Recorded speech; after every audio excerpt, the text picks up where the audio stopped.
Hi, I'm Candy Evans, and this is Dallas Dirt. Today, we have another exciting guest. It's Brent Jackson, who is the founder of HiFab Homes, headquartered right now in Grand Prairie. These are actually luxury modular homes. Now, the modular home industry is something that I am totally crazy about because I do believe that the modular home industry is one way we're going to find affordable housing. But the fact that we can get luxury housing, Brent, welcome to the show. Thank you. And I'm so excited to have you tell us a little bit about the company, HiFab Homes. How'd you get the name? How'd you start it? Tell us everything. Well, thank you. It's a pleasure to be here. This is such a wonderful company you guys have. It's so helpful for the North Texas community as a whole to understand that we are a community, and it just helps have that voice. So thank you for that.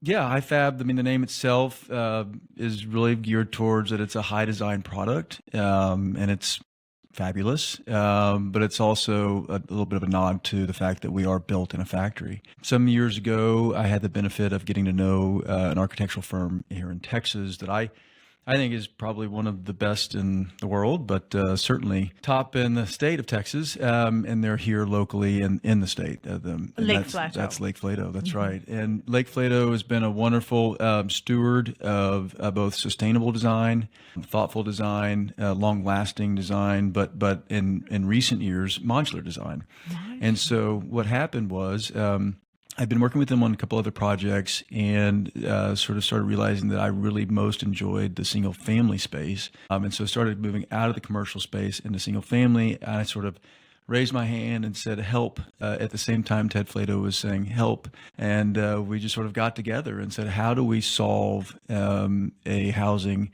need that will allow for a pretty home, but get there in half the time. And so that's where we both put our heads together and came up with what now is the HiFab Hacienda line.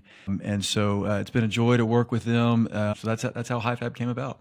Wow. Now, what was the need that you had? What was the need that Ted had? Yeah, Ted was, they have a beautiful concept called Porch House. And they were getting a little bit of a challenge just getting to scale. So much of this industry really is about getting to scale. And then once you get to scale, you can kind of do what you ultimately want to do. So for us, that looks like having a product that specifically speaks to first responders. But that was his biggest hurdle. And so because of our previous work and my background as an artist, I think were confident that I wasn't going to dilute their brand and their design. But by the same token, having experience in the construction world for several decades, I think important for them to see that I could help them sort of bridge that gap from a cost standpoint and a scale standpoint. So we're now getting up to scale. In fact, the start of 2024 has been great. We've been at a pace of getting us on track to 100 homes out of this factory, and it appears that we found even more efficiencies. If you haven't figured out by now, I really enjoy, the design, but the systems is what I really enjoy, and the precision about this industry. And so we're really enjoying working with each other, and we talk frequently and text daily, if not every other day. Fabulous. When I first started, we built a custom built home, and I got into it. And I remember I used to think, Henry Ford was so smart because, you could build an automobile one by one by one and no one would have automobiles, right? I mean, getting into the assembly line, making it efficient, making it available to the masses, that's what we need to do in housing. And I know there's a handful of folks out there trying to do that now, but you've been really successful. Why has that been? Well, I appreciate that, and I think that's an accurate assessment of the industry as a whole. What we chose was to have a beachhead, and our beachhead just caused us to be extremely focused on one particular product type and not spread ourselves out too thin. And so to become experts at that particular product type, our product line rather, and getting it right was really important to us. And so that's probably the first step. The second step was, and carries much more weight, is getting systems in place that are malleable, analog, and absolutely understandable, and in some cases generated and created by the folks that are actually building the homes themselves. So, Brent, tell me exactly how you start an assembly line house? Like, let's paint a picture for everyone who's sitting here listening to us today. I mean, do you start with the baseboards? Do you start with the floors? Do you start with the foundation? How do you start it? Yeah, it's a great question. And, basically, the common theme in any of these factories has got to be that the construction typology. So what I mean by that is that the way that they're built out in the field, the typology is really no different than the way it's built in the factory. The construction methodology is what's different, because out in the field, you're building from site to site to site, whereas in the factory, you're just going down the line.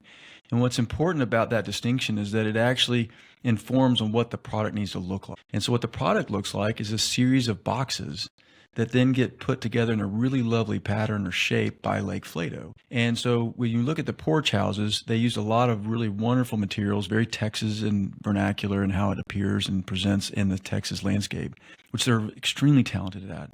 But it starts to then say, okay, well, how do we move these boxes around so that they can start to connect a little bit more? And that's where I sort of helped massage it. And so what you come out with visually is you come out with 3 different floor plans, 2 different sizes. And so you have the standard size, which is a 3-bedroom, 2-bath, and you have a studio size, which is a 2-bedroom, 2-bath, but 3 plans underneath all of those. And each one of those has its own little tweak to it that makes it certainly special. And so you can put 6 of these side by side and it doesn't look like a cookie cutter setting. Wow. It's a really wonderful sort of ability for these units to play off of each other in a way that really can create a village almost. So they're the same, but they're different. That's right. Yeah. And so that was one of the important things for Ted and then ultimately me was, how can we put these in a setting where, yes, they're beautiful standalone, but when they really start to interact with each other and have that interstitial space between each home that we all began to know and love so well in COVID. But even prior to that, that's what we were thinking about, is how do these spaces interact with each other? And so you have a Z plan, it's literally shaped like a Z. You have a C plan that's shaped like a C, and you have an L plan that's shaped like an L. Interesting story on the C plan is that was actually one of those deals where you're on a Southwest Airlines flight and you're on a napkin. I just drew out a C plan and I texted it to Ted and Todd at Lake Flato and said, let's do this. And that's our best selling home at the moment. But does it have curves in it? No, it's so what's interesting about these boxes. It's a square. Yeah. And no, it's a great question because, the 3D printing folks are doing a great thing at what they're doing. And they're very curvilinear. Whereas our product is very angular, and it has to be. But what Lake Flato again is so brilliant at is that they're able to soften that with these textures. So like the stucco that they use and that we've adapted is we've got 4 different stucco colors, but one in particular is just amazing. It's the natural color of stucco. Well, most people don't realize that stucco itself is actually a kissing cousin of concrete. So the natural stucco color is concrete. So you have this really beautiful texture that they've adorn these homes with that start to take shape again back to the Texas vernacular. Well, I remember when I was in Big Bend and I saw the Adobe homes that were built years ago, because Adobe kept them cooler, absorbed the heat and the cool. And so that's why stucco is a great product for Texas, because it's very much like Adobe. It really is. Yeah. And what's an interesting side to that is we have a rule that all of our lines have to be exact and dialed in, but our planes have to show the hand of the artist. It has to show that Adobe touch, that we call it modeling sometimes in the stucco world.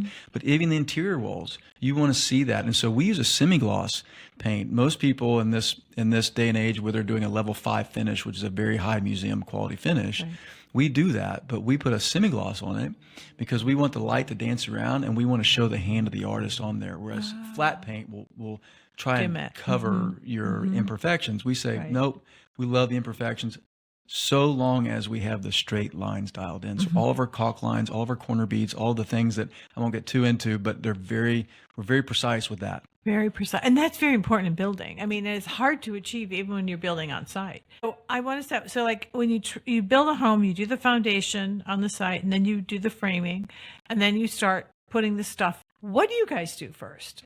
Well, on the line, the first thing that we do is we put together the floor assembly. Okay, and Okay. so that's a proprietary mixture that creates basically the foundation. Okay, so you don't have a slab or a We foundation. don't. You make your own. We make it Okay, so ourselves. you do. So you actually create it there That's right. at your studio or That's your right. factory. Oh, Exactly right. cool. Yeah, and that's what in part separates us from our competitors is that secret element.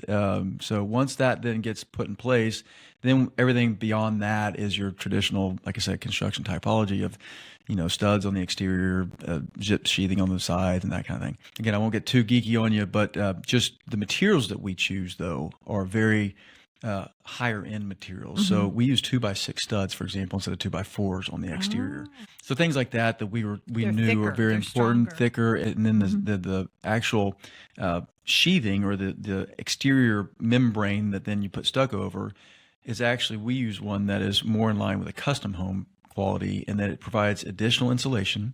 It provides actually a shear wall, but most important to everybody is that your AC bills in the summer get really low, and your heating bills in the winter get really low because it's a continual thermal envelope. And that was something again that Lake Flato really brings to the table, and they say, look, these are really important things that you got to do. And then my job is to say, yes, we can do them, but we also want to make sure that we stay within our bounds of what we can build. And so that's ultimately how we collaborate. That's fascinating because we talked earlier about building these homes for firefighters, or what is called workforce housing, and that means people who are making 80 to 100,000 a year. I think that 80 is about where some of the police are around here, and they can afford these homes that they live in. The librarians, the teachers, the police, the social workers, and they're good homes. They're quality homes. They may not be huge, estate homes, but it's so hard to build those and make them affordable. How are you doing it? Well, some of this is we've been taking our nod from folks around the world. Okay. Places like Japan, you got to learn how to live in tight quarters and be efficient with your layout. Right. And so we actually, if you look at our design, there's actually some Japanese element to it. It's very much about really doing the most with what you got.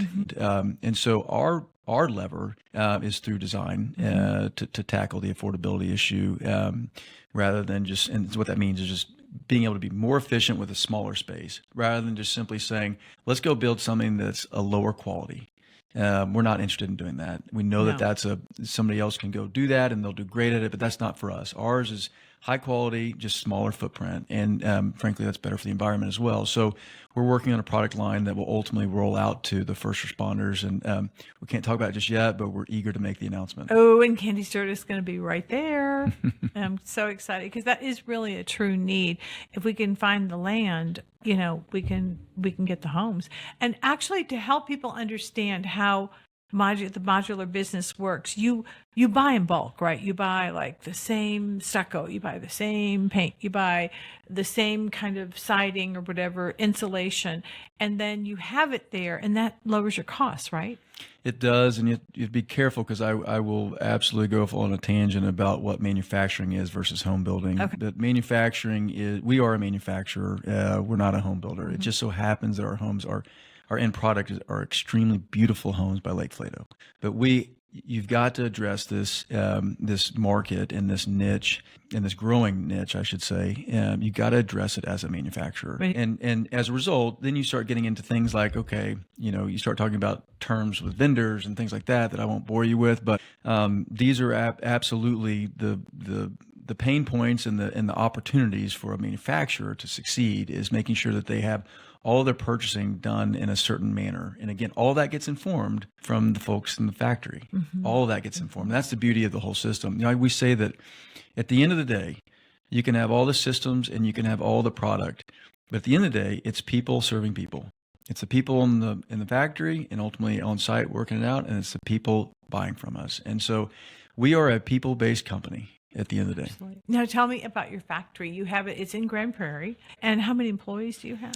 We have in the factory, we've got 65, and then out in the field, we're growing, and we've got about 20 out in the field, and we're growing that to 50 soon. Wow! Now, what are in the factory? They're building. They're building. You've got probably plumbers and what? Right. Yeah. Yep, people. you got very, the very essential workers that you have in the construction industry, you still apply and need those same folks in the factory. Right. But you're hitting on a very interesting point. This gets back to an analog-based system or whiteboards, let's just say. You have to change the thinking, and what we had to do to build the culture was to change the thinking of your traditional construction, which is, I think, in construction terms, most people that are in that industry thinking days, sometimes weeks, and hopefully not months, but sometimes. So, and the reason for that is that that's the way it is. Like, there's no other reason for it other than that's the way it is. The way it's been And done the way it's for a been done. generation. That's how it started. Whereas in manufacturing, Yeah. you think hourly. You have got to think hourly. So here you are really transforming thought patterns and the way people interact and how they move things along a line to get to that result. And so it's been a really fun part of the equation for me. I have 4 kids, and so raising 4 kids is logistically my wife is a saint, and so figuring all that out really, interestingly enough, has benefited me. Absolutely, absolutely. There's definitely an efficiency Yes, with children. Yes, I get it. Well, that's fascinating. So you kind of have taken these people. Plus, they also have a place to work, a factory to go to, camaraderie with their fellow, workers.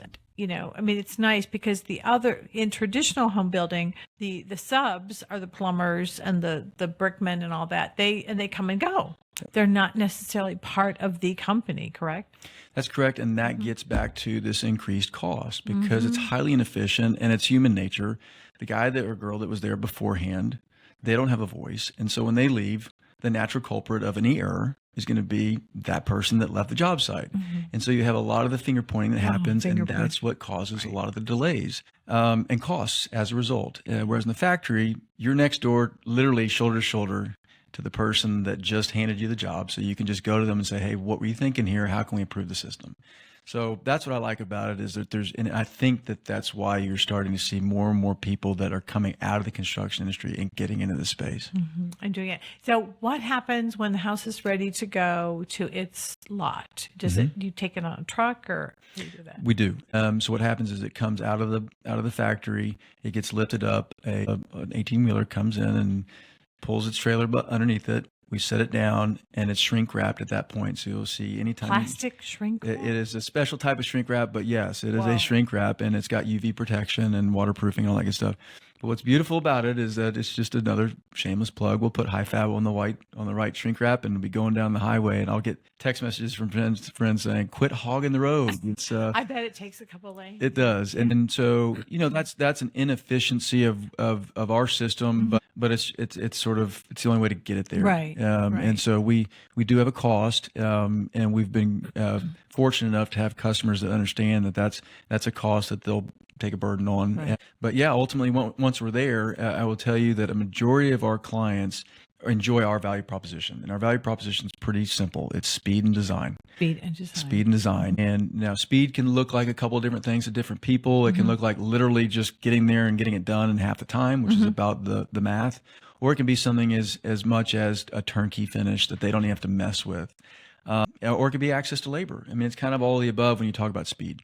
And so for a lot of these folks, that value proposition is so important. Transporting it there is not the problem for them. It is, we have nowhere else to turn. We need somebody to come in here and do this for us. And so that's been a big part of the warmth that we get when we think about folks that are getting these homes is that otherwise they would have been waiting twice as long, if not longer So than how that. long does it take to build a home? So when you go on the line, we've just increased our efficiencies from 26 days to 21 days on the line. Wait, are you saying 21 days to build a home? That's right. A Now 3-bedroom home? 3-bedroom home. Now that's With 2 bathrooms? right. Oh my gosh. So in fairness, though, that's about 80% of the process. Okay. And the second 20% or the remaining portion is done out in the field. And logistically, that's where you run into more challenges, hence the value proposition that we provide. But because we're vertically integrated, meaning that we have staff both in the factory and out in the field, we control that. And so out in the field, we were at just over 60 days, and latest count was 45 days in the field. And our goal is to get below 30. So that start to finish with weather and deposits and all that good stuff, when you first put it online, it's 90 days.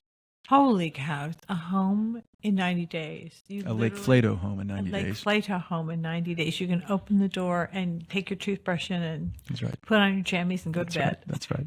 Unbelievable. Do you have fireplaces? We have not done that yet, I think, in large part because we've just been so laser focused on getting this product line completed. But I was staying in a beautiful place in Terlingua recently, and it had one of those just, box, old fire, stove fire pit kind of deal. And so we've been playing around with that and how to start putting that into the homes, but we're not there yet. But Gas or electric stove? so everything is electric. And we have several folks that have been asking about propane because of it being rural in the most part, and so we'll work with buyers on that front. But simplicity really helps with our performance and simplicity of design, and so having everything be electrical was a good move. Well, we'll be writing about and showing a lot of these beautiful homes on Candy's Dirt. But before we leave, I just want you to tell me what you offer and what the pricing is. We start with the 2-bedroom home. Yep, we got a 2-bedroom, 2-bath, and that is currently priced at $349,000 plus whatever the transportation cost would be, and then we do have to pay tax, so it's 3.25% in the state of Texas. So we do have to pay that.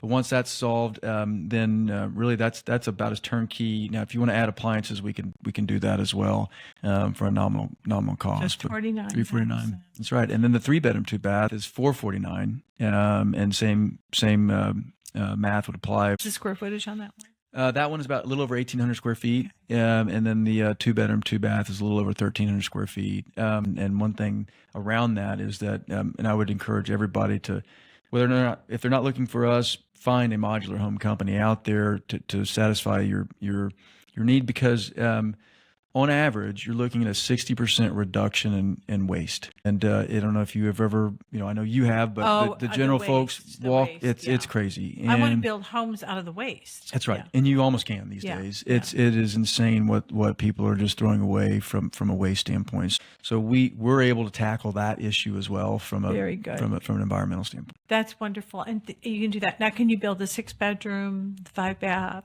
with a pool? We have a beachhead mentality. We are so focused on these two products and sizes, but sky's the limit. We do get a lot of questions about how we can grow, and we're entertaining all the above. But what you're doing is so wonderful. I'm so excited. And you are right, absolutely right about the waste. That is a huge problem with new building, both in apartments and single family homes. So it's great what you're doing. And yes, I can see how you guys would have much less waste. Absolutely.